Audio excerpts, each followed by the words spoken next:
Trump is being called taco. Trump always chickens out. अब पिछले उनका ये जो सेकंड टर्म है, किस मौके के ऊपर प्रेसिडेंट ट्रम्प ने यू टर्न नहीं लिया मुख्तलिफ इश्यूज के ऊपर? यू टर्न का अच्छा तस्करा किया। एग्जैक्टली, ट्रेड के ऊपर, टैरिफ्स के ऊपर, मुस्लिम ममालिक के साथ जो भी मामला हुआ। सो अब सवाल यहाँ पे ये पैदा हो रहा है कि क्या president Trump will go ahead with his plan, जो कि रात को उन्होंने अनाउंस किया कि जी टाइम बड़ा कम है और आई go ahead with this.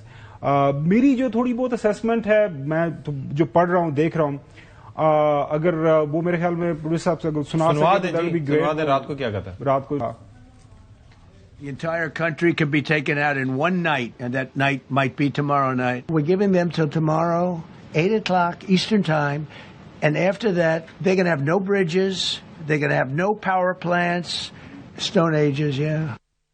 Stone Ages. जो चीज समझने वाली सदी साहब वो ये है, क्या अमेरिका वहां पे कंप्लीट ऑब्लिटरेशन करके ईरान के इंफ्रास्ट्रक्चर की, उनके पावर प्लांट्स की, उनके ये जो ब्रिजेस की, उसके बाद क्या अमेरिका जीत जाएगा? क्या अमेरिका अपने मकासद हासिल कर लेगा?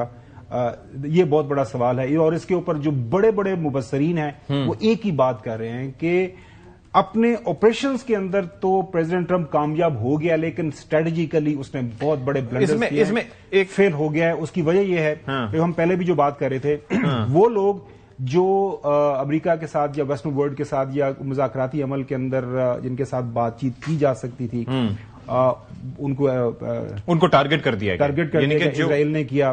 ठीक है, अब जो है इस मौके के ऊपर क्या ये होगा, नहीं होगा, अल्लाह करे, सेंस वुड प्रिवेल।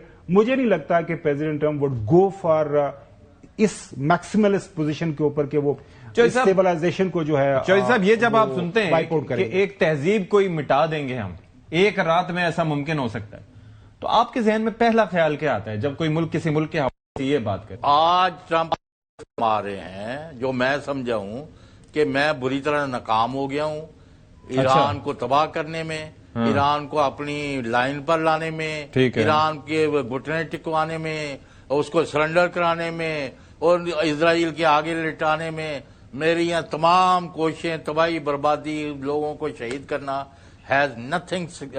ये किसी ने हमारा मकसद हासिल नहीं हुआ, हम बुरी तरह नाकाम हो गया।